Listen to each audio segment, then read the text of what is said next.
Crazy title for a YouTube video, I know, but it's true. I'm sure a lot of you have seen the recent news whereby a woman got 18 years jail for killing her adoptive father. And yes, this police officer right here was in fact me. Now, some of you might know that I've done a video in the past talking about this case, but that was when only the brief details were released and not the full story, since it was still under investigation then. Also, for some reason back then, I decided to put a sponsor in the video. Looking back, I honestly don't know what I was thinking, and I'm embarrassed by it. So, out of respect to the deceased and his family, I've taken the video down from YouTube. Now, the full story of the case is pretty long, so here's a summary if you haven't heard about it yet. Tan Chiu-yen, now 33 years old, was adopted by a couple when she was less than a year old, and they lived at Block 190A Rivervale Drive in Sengkang. In 2019, her mother was diagnosed with lung cancer and promised that she would leave her share of the flat to her. After she passed away on August 29, 2022, her share was automatically passed to the father, meaning that he became the owner of the flat, since it was only expressed verbally and no will was written. Tan and her father would go on to quarrel frequently during and after the wake about her mother's financial assets and ownership of the flat, and once even told her to move out of the flat until she began to cry. Her father relented and promised to transfer the ownership of the whole flat to her. However, she did not trust him and was afraid that he would chase her out of the house.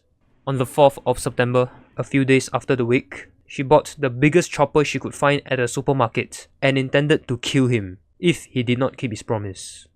Then, on the 2nd of November, she asked him to add her as an owner of the flat, which led to a heated argument, and told her that he would donate the flat instead of leaving it to her. At that moment, she thought about killing him using a pair of scissors on the table, but was afraid they wouldn't be sharp enough. The next day in the afternoon, she practiced using the chopper in her bedroom by slashing the air and a banana. She decided to give her father one last chance and went to the toilet where he was scrubbing her work uniform. She asked if he was willing to share the flat with her in a 50-50 ownership, but he refused and told her not to bring up the matter anymore. That was when she made up her mind to kill him. The saddest part is, later that evening, her father cooked dinner and they ate together. She then waited for him to take a shower at around 8 PM, and when he opened the door, she swung the chopper at his neck. The entire attack lasted about 10 minutes, where she hacked at his neck at least 45 to 50 times. Afterwards, she threw her blood-stained clothes down the rubbish chute and then watched anime, as well as listening to music and looking through childhood photos of herself with her parents. At about 5:30 AM, she began walking to Sengkang MPC as she wanted to turn herself in, but halfway realized that she could call the police to come instead.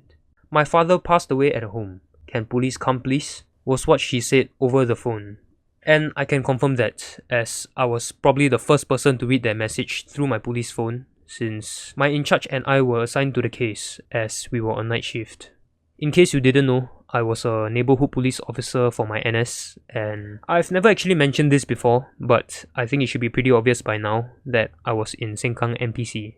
We were the first officers to arrive at the scene, and initially we thought this was going to be a straightforward death case, like an old uncle passing away during his sleep. But after knowing that he was actually murdered, my hand was on my firearm the whole time I was checking the house, cause you never know, the murderer could be hiding at some corner, waiting to ambush me or something. Luckily that did not happen, otherwise I wouldn't be sitting here making a YouTube video already. Yeah, I saw the victim's body with my very own eyes, and bro, his face was pretty much unrecognizable and was lying there in a pool of blood, as you would expect at a murder scene. We arrested her at scene for the offense of murder, and yeah, that was that.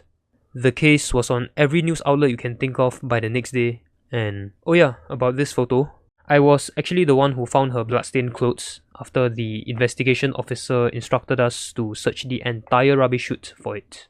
Don't ask me how, okay? I just somehow managed to find it after searching for a long time. Obviously, condolences to the deceased family, this was us consoling, I think it was his sister, if I remember correctly. But yeah, it's a very sad case, and a day that I wouldn't forget for the rest of my life. Now, the reason I'm doing this video is because a few days ago on July 14th, she was sentenced to 18 years in jail, which I don't understand why after committing such a gruesome crime. The charge was reduced from murder to culpable homicide not amounting to murder because she was diagnosed with mental illness by IMH. If we take a look at section 299 of the Penal Code, culpable homicide is whoever causes death by doing an act with the intention of causing death, or with the intention of causing such bodily injury as is likely to cause death, or with the knowledge that he is likely by such act to cause death. Now for section 300, which is murder, let's just focus on point A. The act by which the death is caused is done with the intention of causing death. For example, A shoots Z with the intention of killing him. Z dies in consequence. A commits murder. Here's the difference. The punishment for culpable homicide is either life imprisonment or up to 20 years in jail, whereas for murder, it's a death penalty if section 300A applies. Which it does, because she mentioned that she had made up her mind to kill him, and that his death was due to her hacking the chopper at his neck multiple times. It was then reduced to culpable homicide because she has mental illness, which is fair enough. But why did she not at least get life imprisonment? And what's more is that it's only 18 years, which is insane in my opinion. She's gonna be what, in her early 50s when she's released? That's still not too old to commit the same crime again to someone else. Notice how all the news articles did not mention about whether she regretted her actions or not, because I can tell you for a fact that she did not regret it at all, as someone who talked to her face to face just hours after the killing. If she could go as far as killing her own adoptive father, who's basically taken care of her whole life, who else wouldn't she kill, right? Obviously, I'm not a lawyer or a judge. I'm just some random YouTuber that happened to be responding to the case a few years ago. But I don't know. What do you guys think? Is 18 years justified in your opinion? Put your thoughts in the comments below. And yeah, see you guys in the next video.